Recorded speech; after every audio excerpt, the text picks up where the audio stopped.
Good morning, everybody, and welcome back to the Challenges of Government conference. This conference really helps us to bring key practitioners who are right at the sort of on the front line of government, governance, and entrepreneurship, and to give us their directions on what it is that we should be looking at as a school. The challenges they face seen up close, not seen from the sort of scholarly ivory towers, and to help engage with us. So we're really grateful to have today a fantastic set of speakers. As we said yesterday, for those of your friends who couldn't be here but are desperate to listen, the whole conference is on WebEx, and so please just encourage them to go to the school's website and they can follow what's going on, or indeed they can watch it tonight or in the weekend or whenever they feel like it.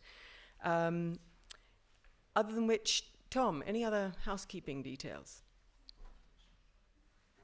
Oh, yeah, a very special thanks to the Ford Foundation, who are supporting the work in the school on finance and globalization, and who are partners with us in these events today, which are focusing on finance and growth. So with no further ado, can I introduce Nick Lovegrove. Nick Lovegrove was a partner at McKinsey & Company and is now with Albright, Stonebridge. He's been a partner in developing the Blavatnik school from the inception, and he was part of a team teaching our students at the beginning of this year in a practical intensive on strategy and communication. And thank you, Nick. Thanks, Mary. I'll just come over here to get things started. Thank you to Nari, and thank you to everybody for being here this morning. As Nari said, we have a terrific agenda this morning, primarily focused on the role of financial markets and financial institutions in development and growth. You'll see two subsequent sessions on financial regulation and on financial changes. But this panel discussion is going to focus on the role of development banks, specifically with regard to growth. And we have three very distinguished panelists from very different aspects of the development and financial arena with us. And I'll just briefly introduce them and then we'll get into the discussion. To the right there is President Donald Kaberuka, the president of the African Development Bank, one of the leading regional multilateral development banks. Those of you who have been looking at your pictures in the picture book will know that he doesn't exactly look like his picture in the picture book. He is playing the role of Paul Collier today. Or Paul Collier played the role of you yesterday. I don't know which it was, but apparently you have... Paul Collier is going around saying that he's the president of the African Development Bank. I don't know what's going on here. And then a number of you who were here yesterday will recall Joao Carlos Ferraz, the vice president of the Brazilian National Development Bank, BNDES. Obviously a very different kind of institution, as I'm sure he'll explain, a national development bank, one of the largest in the world. And then nearest to me is Peter Sands, the Chief Executive Officer of Standard Chartered Bank, one of the leading, perhaps the leading private sector financial institution focused on emerging markets, and as he will point out, an organization that works extensively with publicly owned development banks all around the world and in emerging markets in particular. We have had a virtual discussion over the last couple of weeks about how we're going to do this session, and we've agreed that we are going to limit the sort of introductory speeches and presentations and really get into a discussion as soon as we can, and indeed a discussion amongst ourselves, but also a discussion with you, the audience. But we will allow everybody in the panel about a 3-minute wrap-up at the end. So I want to drive straight in, and I think we're going to sort of structure this in three main sections. We're going to start with what I'll call the existential question, which is, do we really need publicly owned development banks anymore? Or, frankly, are they outdated anachronisms? Let me put it bluntly like that. We'll spend a bit of time on that. Then, assuming that after 20 minutes or so, publicly owned development banks still exist, how to make them better, and what reforms are going to be needed, whether by governments or by the development banks themselves. And then in the last section, we'll focus particularly on the relationship between public finance and private finance, and how that can best be integrated in order to drive forward development and growth around the world. So, President Kaberuka, if I could start with you. We had an inspirational talk yesterday at this time by Ngozi Okonjo-Iweala, who talked eloquently about the extraordinary growth in Africa. She talked about the increasing stability, the flow of private finance. She talked about a number of the initiatives that are underway, not just in Nigeria, but in multiple other countries in Africa. And she made a compelling case for Africa as a sort of growth environment, which many of us, of course, recognize and have heard before. And I suppose the question that comes out of that is, given all this that's going on now, given the increasing attractiveness of Africa as a source, as a focus for private finance, do we any longer need publicly owned development banks? Do we need the African Development Bank? Over to you. Thank you. Good morning, all. I'm the president of the African Bank. It's for sure I'm going to make a strong case for it. No, but seriously, I'm glad my good friend Ngozi made that call yesterday. Africa is a different place from what it was 50 years ago. We still have outliers, difficult problems, especially emanating from conflicts, that kind of stuff. But this is Africa which is on the move. Now, has the African Development Bank, the World Bank and others contributed? I like to believe so. At least that's what Africans tell me, that leaders tell me. And I think the question should be, what kind of bank do they need? And I have no doubt in my mind that the kind of bank they need now is one which can leverage private sector. It's not the one which passes on aid money from donors to governments. That will continue in some of the poorer countries, in the fragile states. But I think in the middle-income countries, in some of the countries coming up right now, the issue will be how to intelligently combine our resources with the private sector. Second point, people talk about how these institutions don't change. And I think that would be wrong. We went from a phase where these banks were being seen as purveyors of resources to fill the resource gap. Then we came to the 1980s, in the years of structural adjustment. So these banks become what I can call an external agent of restraint in terms of policies. Except they got the policy wrong sometimes. Get the market right and everything will be okay. Here's the money. There was some overcorrection, but these banks played a very big role. The 1990s we had issues around capacity, institutions, governance, and that too has worked reasonably well, except that the model brought from outside, the neoliberal model, the neoliberal interpretation of governance, caused some conflict.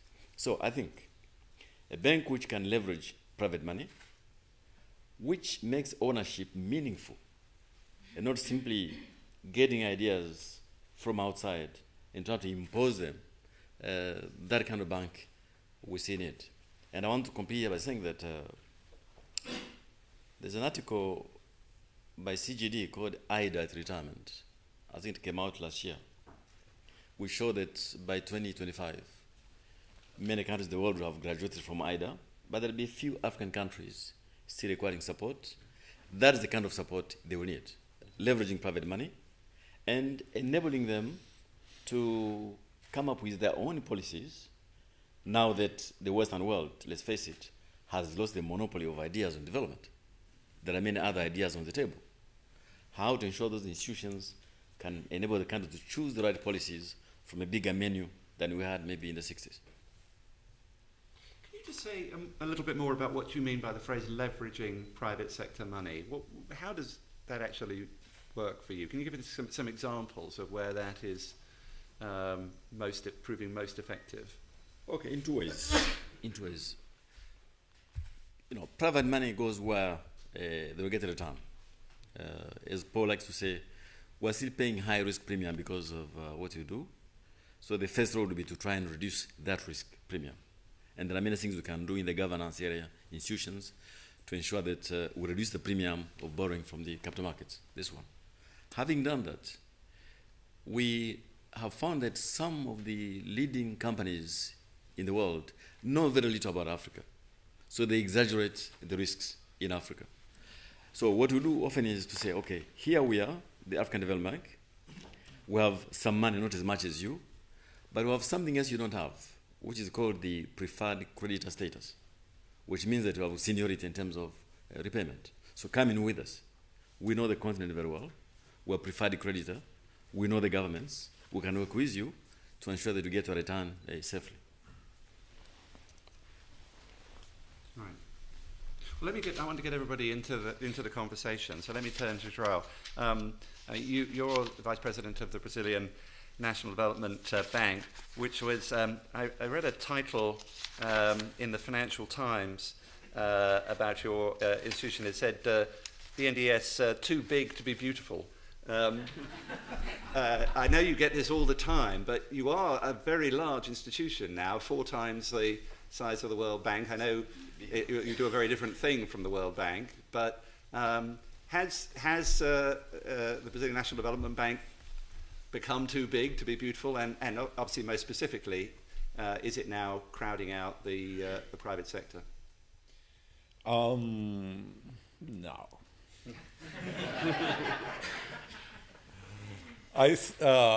Nick, I think that we had to place the development banks in specific contexts, in specific time. And I think that development is time and place specific. And I think that we should depart that all countries have development and investment challenges. It's not only the Africans or the Brazilians, you know. And they have to be financed. One. The second is that development banks are a tool, are a means to end. So it's not big because of big because it's beautiful or want to be beautiful or not. The role is to contribute to build a future where institutions are demanding and not ready. So at this moment in time, in Brazil, the challenge is the crowding in of the private sector to finance the long term, because the agenda, the investment agenda, the investment frontier in Brazil, it's too large. And there is no way that, you know, that BNDES will do that. And you take the other way around. In the UK, they are bringing in a development bank with the Green Bank. The French are moving. KfW has been, you know, KfW is much larger than BNDES. So I think that you have to put things in context. I think that a stronger investment-oriented financial industry is where public and private institutions co-live. This is the experience that we have, and it is a process. In some countries, there is a process of strengthening the role of the public institutions. And, you know, like I said, in the case of Brazil, it's the other way around at this moment of time. Yeah? You know, do we need the development banks? These are more common institutions than everybody thinks, yeah? There are, if you give a broad name of developing institutions with the specialized agencies like the ECAs and so on, or even the multilateral, the Canadians did a study that they identified 235 development institutions in 92 countries, yeah? They are coming to fore now because of the crisis, no? But I think the role is, I think it's very clear for me. It's one, to foster an investment agenda, especially in democratic elected governments, that, you know, the people gave a mandate. The second is to develop the or with the finance industry. And in the case of Brazil, in BNDES developing, especially the capital markets, is quite an interesting case. Of course, the third now, and it's in the highlight, is the systemic stability. Yeah? When prudently the banks, the private banks pull, you know, instead of looking at market share, they start to look at the Basel indicators because of the crisis. Then everywhere you saw public banks stepping in. In Brazil was like that. And immediately after, things calm down, this is the tricky, and this is where the politicians are important. Then there was a movement of pulling back. So it's not only moving in, but having the flexibility of pulling back because the private sector was filling up the position again. And I think that there is a fourth element, which is it's an efficiency-inducive mechanism, which is to generate dividends for the society, beyond the impact of the projects that they finance. So this, the National Treasury in particular, they're very happy with the dividends that BNDES generates, I think. So these are the roles, I think. So the traditional argument for a public institution is that there's a private market failure. There's something fundamental about the private economy that won't achieve the aspirations that for the country. Is that any longer the primary rationale for a development bank? Is there, in fact, still a market failure? The definition of market failure depends on how wide we go. No? Mm-hmm. I think that, of course, in the traditional, where there are externalities, the innovation, the very long infrastructure, this is where there is it's easier for a public-funded institution to come in and take risks that the private sector usually don't. But I think that there are other areas that is also relevant, and again, depends on the specific context. Again, in the case of Brazil, the cost of capital in Brazil is very high. They say, a Vale, the mining company, does not need BNDES. He could go abroad and raise the capital that he needs. Of course they go for part of it. But for certain projects, if they rely only on external funds, first that you have to transfer all this money, you have the currency risk. In the early 80s, Brazil got the fingers very burned because of the reliance on external financing. So, and the country does not generate yet its own mechanism. So even financing corporations that, if you had a perfect world, they would not have a need for public banks. In this specific case, because of the conditions of the interest rates in Brazil, it's a need. Well, let me turn to Peter. Peter, you represent the whole of the private sector on this panel. What do you think? You work extensively with public development institutions. Have they outlived their usefulness?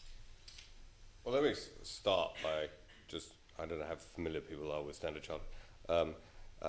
We're probably, I think, of any commercial bank in the world doing more with development banks than any other private financial institution. One can infer from that that we believe there's some validity to their existence, otherwise we wouldn't be working with them more. We're also, to your points about Africa, we're very, very active in Africa amongst other places. But I think there is a risk in this conversation of having a sort of, if I've got a hammer, I'm going to go and hunt for some nails. I think one has to step back and talk, to your point on market failure, say, what is the problem we're trying to solve? And are development banks, therefore, the solution to that problem? And I think you can make a case that says there are some fundamental issues affecting financial markets in the developing world, which the private sector finds very difficult to deal with. And they are things like it's very difficult to get things done over the longer term. Long tenor finance is extremely problematic. There are lots of things with positive externalities where you can't monetize the externality, so it's very difficult to create a private sector incentive for people to do things. There's a set of issues around information asymmetries that make life very difficult for the private sector. Your point on governmental restraint, there's a set of governance and policy issues that lead to a degree of, policy uncertainty, the risk of expropriation or whatever, that can make life difficult. And in many cases, there is a very high local cost of capital. But in each of those areas, I think one has to be quite careful to rush to the solution that a development bank is an answer to them. I think in many cases a development bank can be helpful, I do see a role for development banks, particularly in the lesser developed parts of the world where financial markets are less developed. But I think they should operate almost with the objective of trying to get themselves out of business as fast as possible, which is a very difficult institutional dynamic because most institutions tend to operate with the dynamic of trying to grow. Whereas I think a development bank should be trying to do itself out of existence as fast as it can. And in many of these areas, actually, the solution isn't a development bank. The solution lies in really boring things like, one of the biggest problems in SME finance in Africa is property rights, because it's really difficult to establish collateral if there aren't well-defined property rights. And if you can't establish collateral on lending to an SME, the cost of lending to them goes up enormously. And so there's work to be done in helping catalyze the right kinds of policy. And actually, development banks do that. And I know the African Development Bank is very, very sort of forward-looking in terms of the way it works with governments in trying to get them to address the underlying policy issues. I would say there's also another reason for development banks, which is at the moment we're making a lot of these things worse. The world of long-term finance has got significantly worse since the crisis, because basically the sort of policy reaction to the crisis, one of many, was that banks had taken on too much mismatch, and it's no doubt that some banks had taken on too much mismatch. But in the enthusiasm to reduce that, we've now created a situation in which anything that requires long-term financing, the private sector, the private banking sector, is going to find it enormously difficult to do that. And so now I don't actually think that the right answer is that all long-term financing in society should end up being done by the public sector, because I think that's just meaning the taxpayer loses in a different way from the way it lost before. And so I'm deeply skeptical. I think the Green Investment Bank in the UK is a solution looking for a problem, and there are much easier ways of solving that problem. But I do think it's so I've sort of ranged around a bit. I think particularly in the developing world, there is a role for development banks as long as they play a role which is designed to, in a sense, foster the development of a sustainable private sector financing environment, and not one which is designed to sort of perpetuate their own existence ad infinitum. Let me just pick up on one thing you said, because this is an argument that is often made that development banks are fine for the moment, but they should be planning for their own demise, and indeed that should be a key part of their mission. There'll be a day when we no longer need this institution. I mean, I live in Washington, and if you go into the World Bank, one of its 7 or 8 large buildings in the center of Washington, you don't think, your immediate reaction is not, here's an institution that is planning for its own demise. That's not your first reaction, right? Should it, in fact, be? I mean, I came across an article, not surprisingly, by a right-wing institution. It tends to be a partisan debate. It says, all of the things that are happening at the moment are good reasons why the bank is no longer needed. President Kim of the World Bank could become the bank's best president by being its last. Is that a legitimate argument, that there will be a day when we no longer need? Having sort of thrown the planning for demise in, I think that it's least likely with the agencies dealing with the poorest parts of the world, because they're the market failures in terms of domestic market, financial market development are at their weakest, and therefore there is the strongest case for some sort of public sector institution. I think the disconcerting thing is that we have the emergence under many guises of effectively development banks or development financial institutions emerging in the West. And so actually I would say at the moment the sort of the development bank philosophy, and if you take it very broadly, including all sorts of things with other sorts of names, is actually growing. It's not, and it's growing in parts of the world where really it is a policy response to other policy responses, which is a batty way of going about things. But Yes, Joe. yeah, but I think that if it is growing, it's because there is a systemic problem. Yeah, you know, the financial crisis that happened now. If in some part of the world, if you did not have an institution like a state-owned development bank, the impact, immediate impact in the credit system would be much worse. So because we don't think that this is going to be the last crisis, there is going to be another one as it's cyclical, at least for the systemic stability, the demise of development banks, I don't think it should be placed on in that terms. Yeah, I think there is a role on that level. This is one. The second one is the development challenges always emerge. Yeah, there is not the end of development. There is always a development challenge. And the key asset in a development bank is the flexible capacity to change according to the agenda of the country.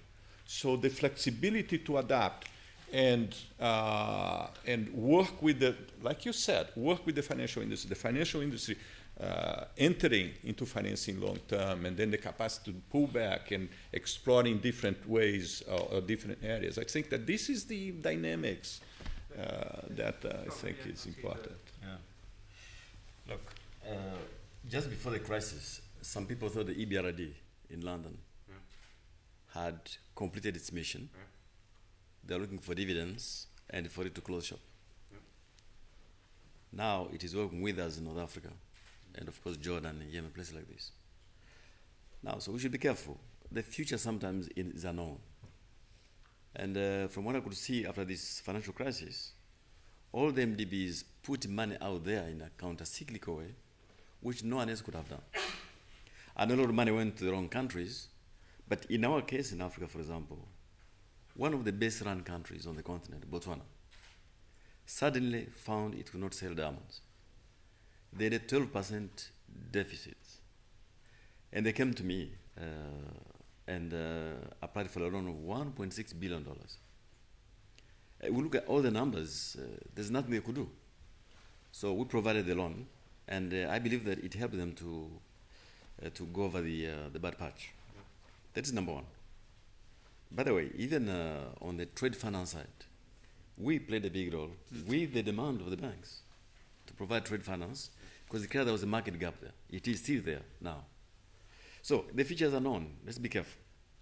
I recall, of course, before EBRD, some people thought the IMF should be slimmed down.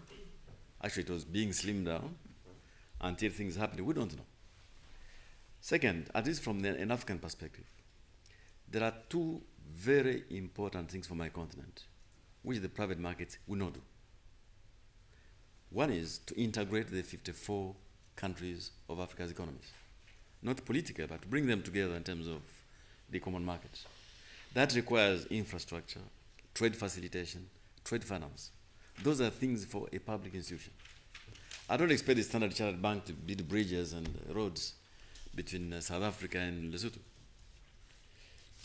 The third thing which we have absolutely to do is to get the countries, large countries, out of conflict, like the Sudan, like the DRC, because they impose huge neighborhood effects on other countries. And only an institution like ourselves can work with them, bring them up to the point where they become now a positive element, what we call the fragile states. And another element which I think is critical for us to understand is that in the 1980s, as part of the structural adjustment programs, I think the World Bank, in my judgment, got it wrong on a few things by weakening the ability of the states to function. There is a joke that in some countries, it is easier to raise a militia army than to actually get a business going. States are not functioning as they should. That is not for Standard Chartered Bank, not for Citibank. It's for me and the World Bank to ensure the states are functioning so that the private sector can get the facilities, the public goods they need. So we should graduate one day. But before graduating, we need first of all to complete the mission. What we should avoid to do is always adding on new missions so that we can stay in business. I think we should complete the mission for which we are set up, change our instruments, adapt our instruments, but I think at least for the African continent, there is still a lot to be done. I want to get everybody involved in this discussion before we move on to the changes that might be needed in development banking. Anybody want to ask a question about the existential dimensions of this? Yes. Thank you. I have a question.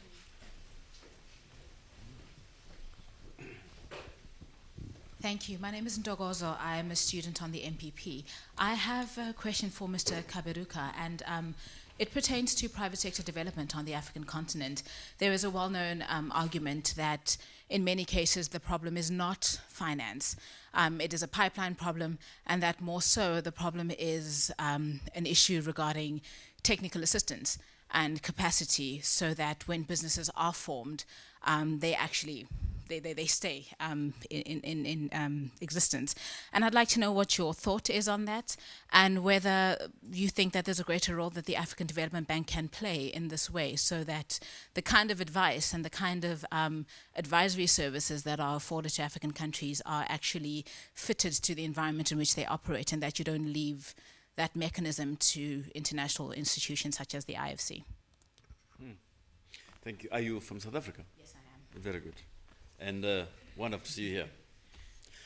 Look, your country some time back was having huge challenges with energy because of underinvestment. But not only underinvestment. There was also clear issues in the public policy arena. You know, tariffs, that kind of stuff. And as we came in with the World Bank to provide additional support to the ESCOM plan, we also worked with the government to ensure that those policy issues are addressed. Now it's being done. That is the role only we can play. But I can go even further. A large part of my continents are having a power crisis, power like electricity. Now, there's not enough public money from the banks or from governments to fill that gap. A significant part of that public money is available in the private markets. Putting turbines in the water, we know how to do it. But it's the whole issues around regulation, around independent regulators, around national off-takers who function. Those are things which have to be fixed so that private money can come in, the independent power producers. So I want to agree with you that that is where we can actually leverage private money to generate a socially needed outcome. By helping the creation of policy and regulatory regimes that are going to encourage investment. Is that the way you see it? This is where I think the African Development Bank plays a huge role, because it can come to governments and say, there's money out there, but to get it, you have to do X, Y, and Z. And because it's the African Development Bank saying it, rather than a private player, it's not seen as self-interested. And I think there's a huge policy influencing role. Because, I mean, we're probably the largest provider of project finance across the African continent at the moment. And there's plenty more we could be doing. There's not a shortage of money. There is a shortage of financeable projects, because if there's uncertainty about offtake tariffs, about the underlying legal rights and things like this, you cannot finance the transaction. The other interesting problem is that Western regulation perceives the risks of banking in Africa to be considerably greater than the banks who bank in Africa think the risks are. And so, you know, the FSA's capital charges on us of doing project finance in Africa are out of all resemblance what we think the risks are of doing it. Yeah. No, but it's a real problem. Project finance in Africa has been killed. I mean, there's a real problem about what's happening in project finance, and it's an unintended consequence of closing the stable doors after. I absolutely understand the understandable response to the horrible things that have happened in the Western financial system. But in a way, you've got this odd unintended consequence that project finance in the emerging world has become incredibly difficult as a result of dealing with the excesses of investment banks in the West. Now there's Basel III, which might keep trade finance. Well, trade finance, as we've done a lot with development banks trying to deal with the unintended consequences of trade finance, which, as Don says, is and it's the same with Brazil. It's incredibly important to the way business works. Following the project finance, it's a good case that Peter is raising. What we found, there is this need for infrastructure financing in Brazil, and the instruments to finance it were not enough. And we started a discussion with the government, with securities, with the banks and the capital markets, designing a regulation that would allow advantage for the private sector to set up infrastructure funds to finance projects in the format of project finance. And it was a long process. It's 2-3 years. And the participation, and because BNDES has been financing that, the participation in the arena of showing to the government, listen, you have to take care of this and that and this, in order to shape up the regulation, was extremely important. And in this sense, there was this convergence of interest between the private and the public financing institutions. So it's a very interesting case. It's coming up now, and the first projects are coming. Let's take another question. Yes, yes, sir. John Markwell. Do you want to just get a microphone over? Don Markwell, Menzies Research Centre, Australia. There's been reference to conflict in Africa. The World Bank was created as the International Bank for Reconstruction and Development, with the idea that it would contribute to post-war reconstruction and to create the economic preconditions for peace. The word reconstruction appears in the title of some other development banks. I wonder if any members of the panel might say something about the contemporary and future role for development banks in post-conflict reconstruction and creation of the economic preconditions for the prevention of future conflict. This is a key part of what the African Development Bank does today. Yeah, two points. First of all, there are fewer conflicts in Africa than there were 10 years ago. I should say that. And they are of a different nature. Yeah. In the 80s, the conflicts in Africa were directly linked to the Cold War, because Africa was a major indirect theater of Cold War. Now, we have gone past that one. Now we have got internal kind of conflicts, which we're trying to manage. But if you recall in West Africa, for example, from Liberia to Sierra Leone, there was bloodletting in the 90s. It is all over. We have a few, the Horn of Africa is sorting itself out. We have issues in the Great Lakes, but even those, I think they're on the way out. However, let me give the example of Libya. Libya will not need money from anyone. But Libya is, for all intents and purposes, a fragile state. Institutions have to be built from scratch. Now, who is best suited to do so? The chances are we are. The chances are external institutions will have a problem because they'll be suspects that they're coming with the baggage. But an institution like my own, because of our DNA, I'm able to go to Tripoli, talk to leaders, and work with them how to build taxation systems to ensure that customs are working, financial sector policy, and so on.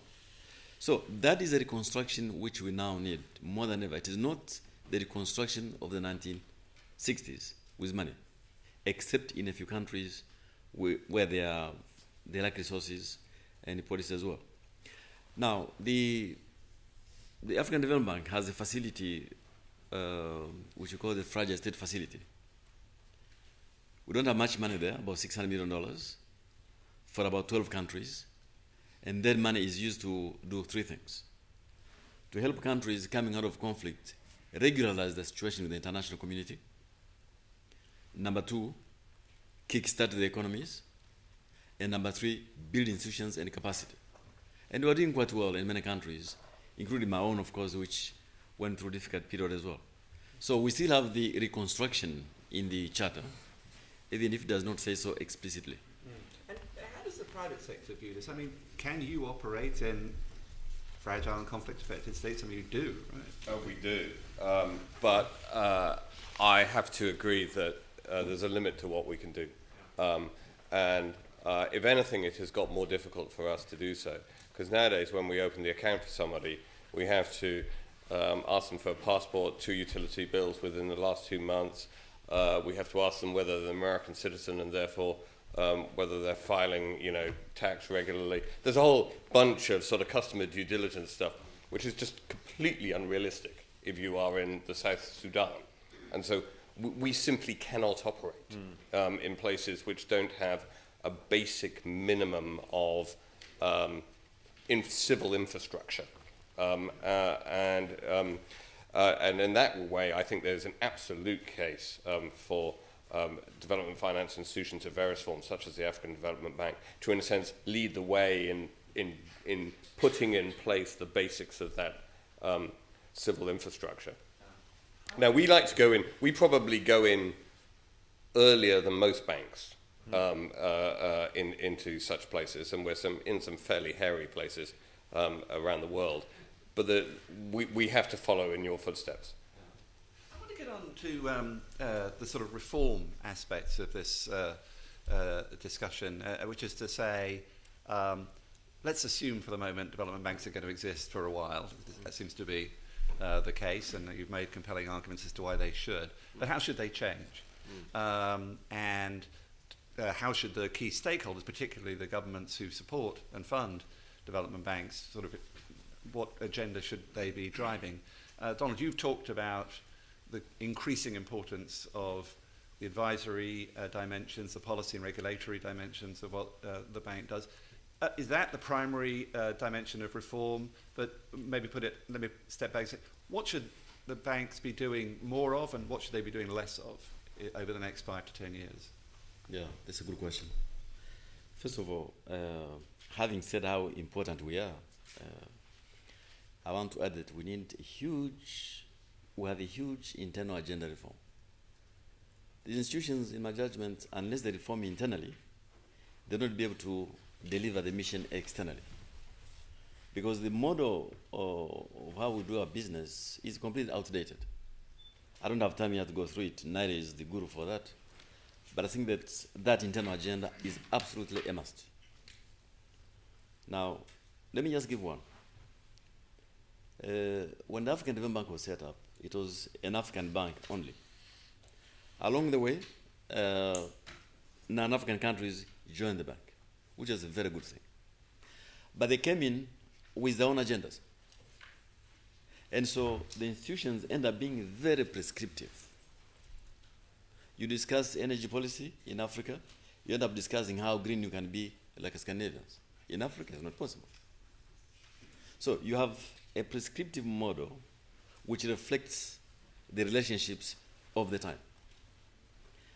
We have countries in Africa now wanting to do dams, and they can't do it because of things we have to do, and so they go to China. They go to China, China does the dam, in 3-4 years, it's done. Sometimes they do it wrongly. I wish we were able to do the dam because we can do it right. So there are issues there which we'll have to look into, and I want the shareholders to understand that the model has to change. Now, the final point. I mentioned earlier that the neoliberal school has lost the monopoly of the argument. Now developing countries know that in the G20, countries sitting around the table have come to where they are through different routes. From China to South Korea to Turkey to Brazil to others, they have come through different models. Some through state capitalism, others through neoliberal capitalism, others through muddling through, others through their own solutions. Now, this knowledge is now available to the poor countries. And if you, the World Bank or African Bank, you come in presenting only one template, the chances are they don't listen. So we need to reform internally. We need to be more humble in terms of what works for development. Because while we know what kills development, our knowledge of what makes development is still very limited. So internal reforms, be more humble, listen to the countries, leverage private sector. The model is outdated. Is your model outdated? Is it going through fundamental reforms?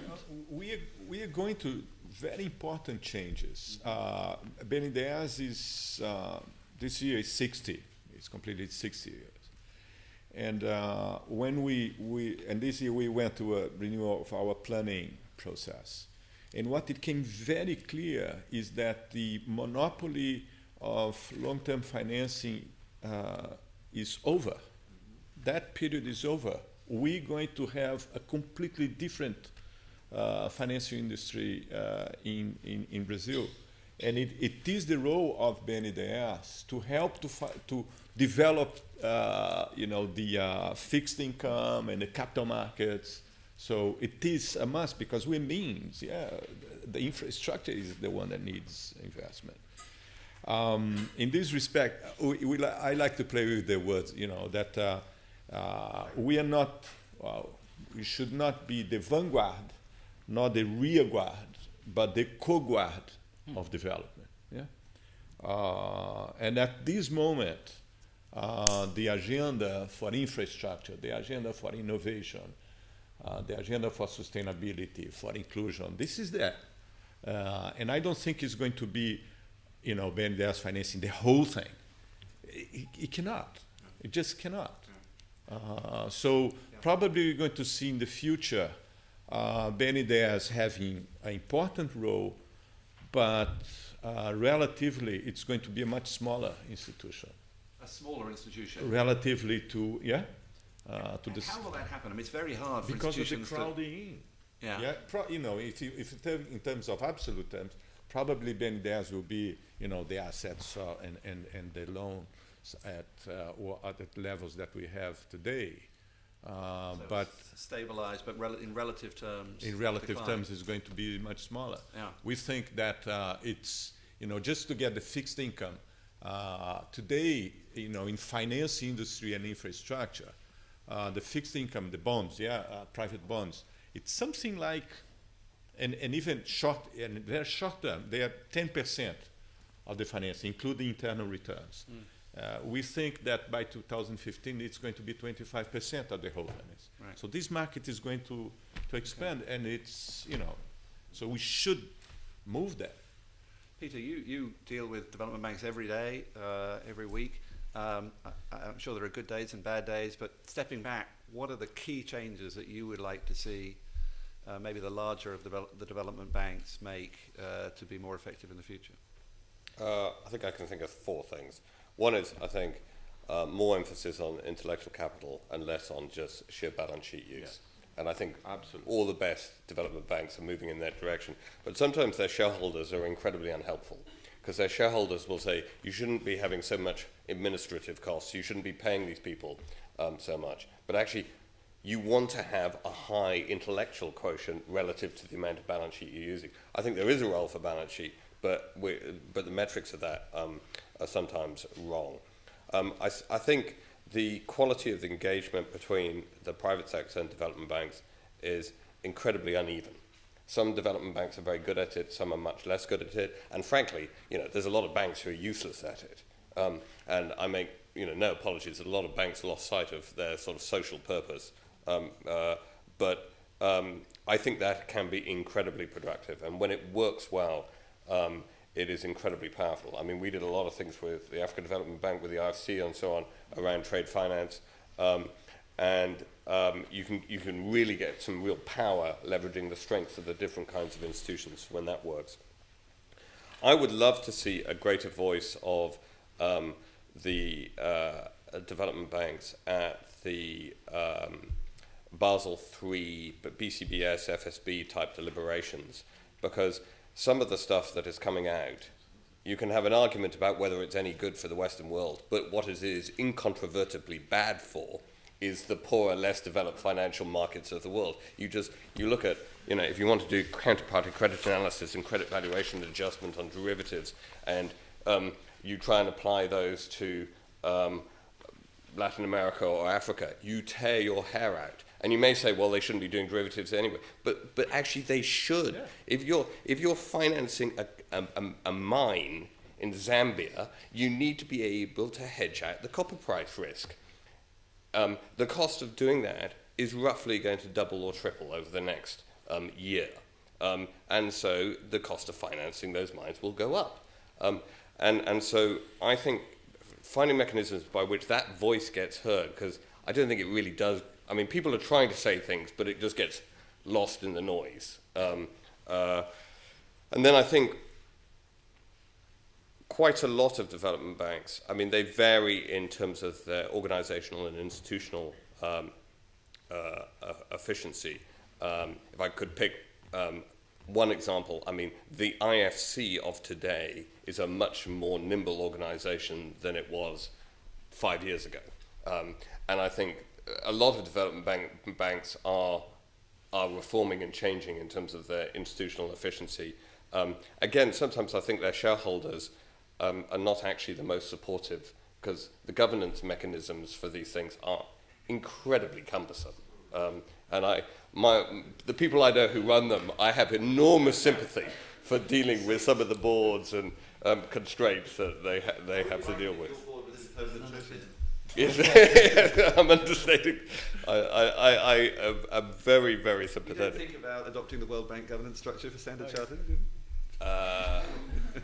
If I did, I would also think about spending the rest of my career on holiday on the ski slopes. I don't think I would want to be around. Let's have some more questions. Yes. Yeah. Well, I actually have a couple of questions.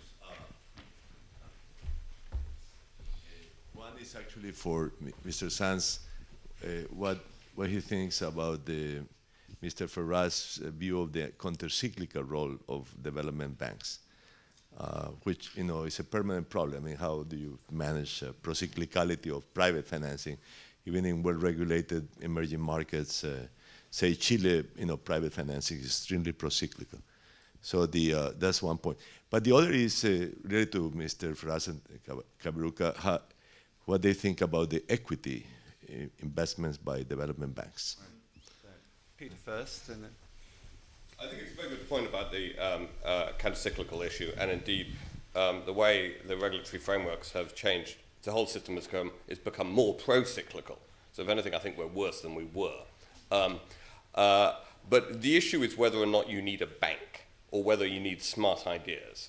And so to give you an example on SME finance, we in late 08, early 09, worked with policymakers in a number of different countries around the world, devising loan guarantee schemes where essentially there was a loss-sharing arrangement, which the more innovative governments rolled out very, very quickly, so as to stop the constriction of SME financing and therefore the collapse of SMEs and therefore the increase in unemployment and all that sort of stuff.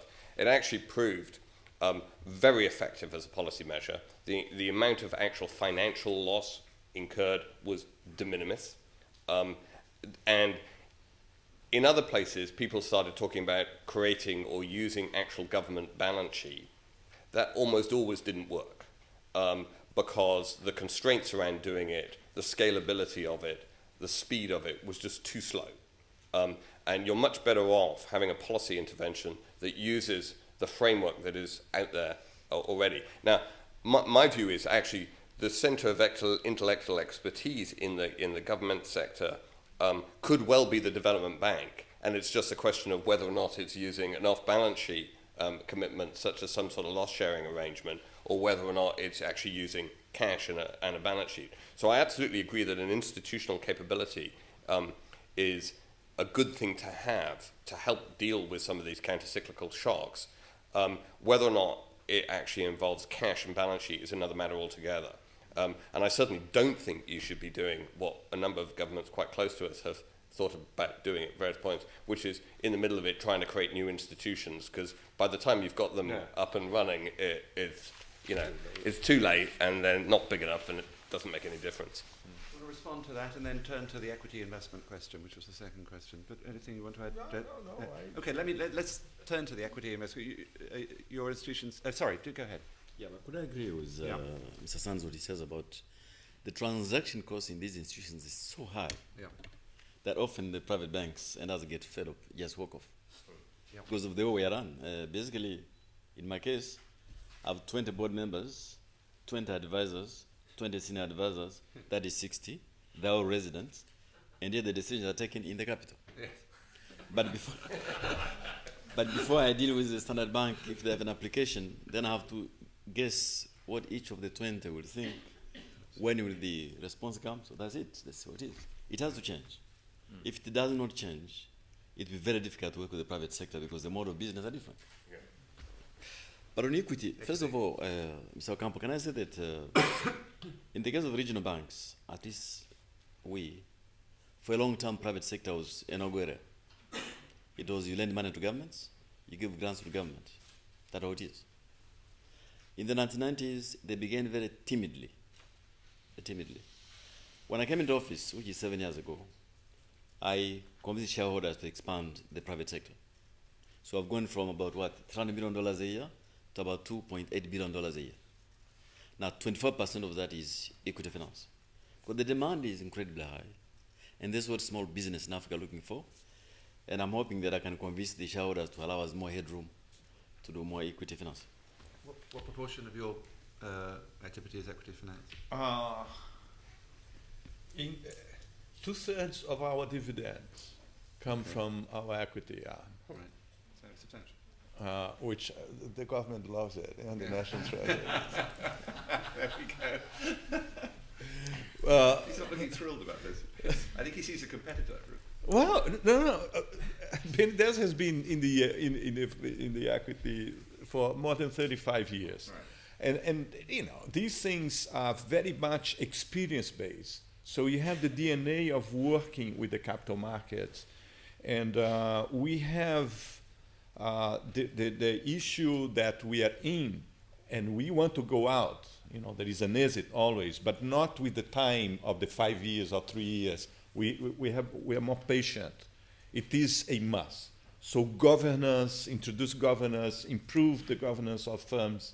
This is the directive that we have. And I think that there is a role, especially in new areas, where in the Brazilian stock market, we are trying to design a layer that would make easier for the small and medium-sized firms to go into the capital market with less regulation.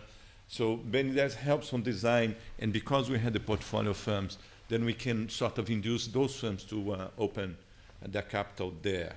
All the issue of venture seed, because Brazil is not the US, we have sort of induced the development of initiatives, funding funds with some parts of with Benitez funds, and then complementary. So there is the development in this area is the development with the capital market, which is very interesting. Is this mission creep?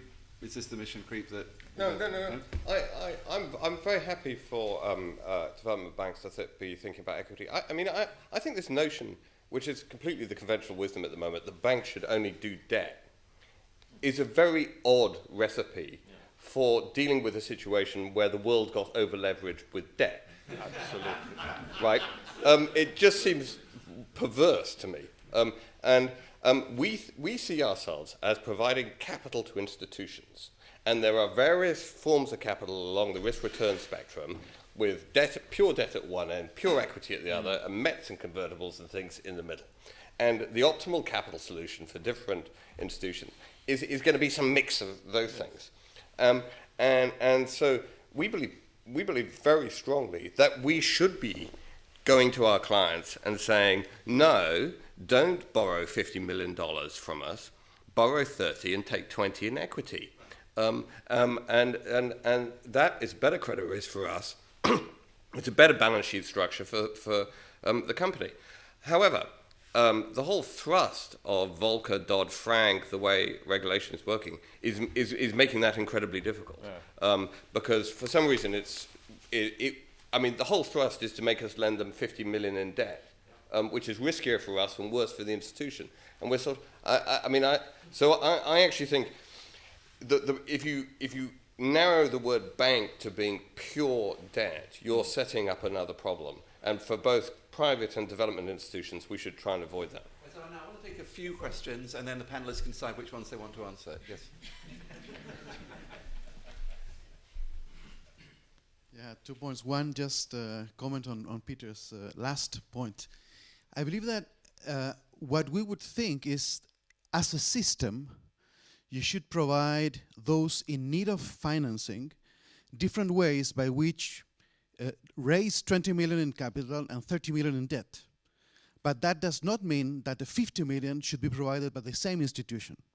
Now, what I've seen in many Latin American countries is that commercial banks are really reluctant to promote the development of capital markets because they want to put 50 million in debt. So there is a problem there, and we need to work systemically to improve at the same time the bank system, such that they can provide the 30 million that the firm needs, but also capital markets, such as the firm can go to the capital markets and raise the 20 million in capital. That's one point. The second, on the sitting on Latin American banks. But I would agree with you actually, but what I would say is, actually, if you give the banks the opportunity to give equity, they will have the incentive to have the capital market because they'll want the liquidity and the exit route. They won't have that incentive if they can only offer debt. And doing it separately works at the larger scale. But when you've got really small companies, having completely separate capital market providers just is not going to happen. And we paint the sort of picture of the US as the sort of great example of how this works. The effective cost of equity capital is really high. And so the underlying transaction costs there should not be underestimated. If you want cost-effective distribution of a spectrum of risk-return instruments, you need to do it through the banking system. Nobody else has that kind of infrastructure and reach. Another point for Mr. Kaberuka. One thing is to governance in terms of streamlining the processes, which is fine. But what I have seen in many development banks is that the banks themselves, they have their own priorities. And it's not that they impose those priorities on the governments, but they affect quite significantly the agenda set by those governments. So how do you see that? To what extent this is real? I have seen that in Asia, I've seen that in Latin America, I've seen that in Africa to some extent as well. Give me an example. No, countries, because the internal bureaucracies of these development banks, they have their priorities, they have their internal battles. So there are one area of the bank that would like to do this, and the different area that bank would do that, and then try to, and the governments make their institutions that have their own logic, and the governments find themselves sometimes in the middle of a battle between two parts of the bank, which may have different priorities or different views of. In pensions, it's very clear that the World Bank has two souls in that regard. Are you imposing your own solutions? No, I don't. I think that that could be true maybe up to mid-90s. And by the way, these internal battles are not necessarily a bad thing. Sometimes they clear out disagreements which are important. Sure. But I think from the mid-90s, many of the people running the economies of poor countries know what to do. But they're in a weaker position vis-a-vis strong organizations. But I can tell you, when I was the finance minister of my country, I don't know if this example is relevant. I recall having said to the IMF that the particular proposal of giving to my country were unacceptable. And I went all the way to the managing director and called his team and tell me why the minister is wrong. And they couldn't. And it led to a change of policy in the IMF on some things they do with low-income countries. I don't want to go into that era at the moment. So it's about countries owning their programs and standing up to us when they think we're wrong, frankly. Yes, sir. And that. Yeah. I had an experience starting up the Development Bank of Southern Africa in the 90s, and then going to the World Bank early in the 2000s. And I thought that the Regional Development Bank was the most incredible thing. We were supplying 60 million people a year with infrastructure, we were doing all the project finance and many other things, and we were the African Development Bank's biggest client. And then when we went to the World Bank and tried to say, well, let's do this around the world, they said, only the multilaterals work. National development banks don't work. And I wondered whether the experience, particularly of the failure of capital markets, has led particularly Joao and Donald to think that there's been a rethinking about the role of national development banks in this context, because I think that was profoundly misguided, and I do see them as potentially the retail distribution arms of global finance in the public sphere. I'm going to pick up another few questions, and then panelists in their closing remarks can respond to these, because we're getting to the point of closing remarks. So yes, sir. Here first and then back there. My name is Rajiv. I'm from the LSE, and my question is for Dr. Ferraz.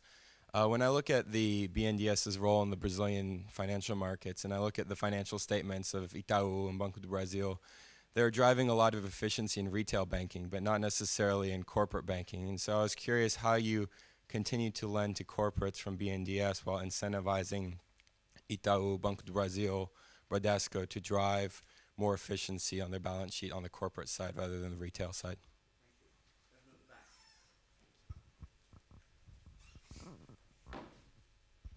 I'm Martin Chihak, World Bank. Quick question on state-owned banks versus national development banks. Many countries have both a China Development Bank, but also 17 of the largest banks in China are state-owned.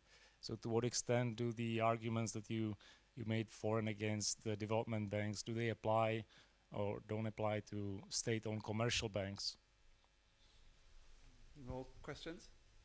Okay, so a number of questions there, and if you could thread those into your closing remarks, I think this would be a good point to summarize really around what are the real priorities for reform of the development banks over the next few years, and you pick up on particular points that were raised in the audience. I think there's a very interesting sort of current around the role of national development banks in particular, and of course we haven't spent a lot of time on it, but you referred to it at the beginning, the role of China in development finance is obviously dramatically increased over the last decade. How you see that playing out?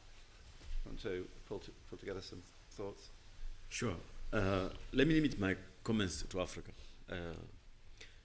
My continent for a long time was the poster child of poverty, misery, deprivation. We still have plenty of that. Even China and India has. But my continent has moved on in terms of whether they manage the economy, in terms of the choice of finance products, both internal and external, including China. I don't understand this fixation about China. We have strong cooperation with Brazil, with BNDES. We have strong cooperation with India, with South Korea. I was in South Korea last month with 40 planning ministers from Africa. But there is a fixation with China, which I interpret in the following way. A, the Chinese have provided a counter ideology to the ideology we used to have. And that is make some people uncomfortable. There's another way of developing. I'm not saying people are going to adopt the Beijing consensus, but people see there are choices. There are choices in between. That is one. But number two, there have been also a meeting of minds and of needs. China needing the mineral resources, and Africa needing infrastructure. Ports, airports, railways, and all this. And from what I see, the only thing we have to figure out is to make sure those contracts are sustainable, they're equitable, they're balanced. But otherwise, I've just come from Kenya. Those of you who go to Kenya, you'll see one of the most modern highways in the continent of Africa. We financed it half. The Chinese Exim Bank financed it half. And I think the Kenyans are happy.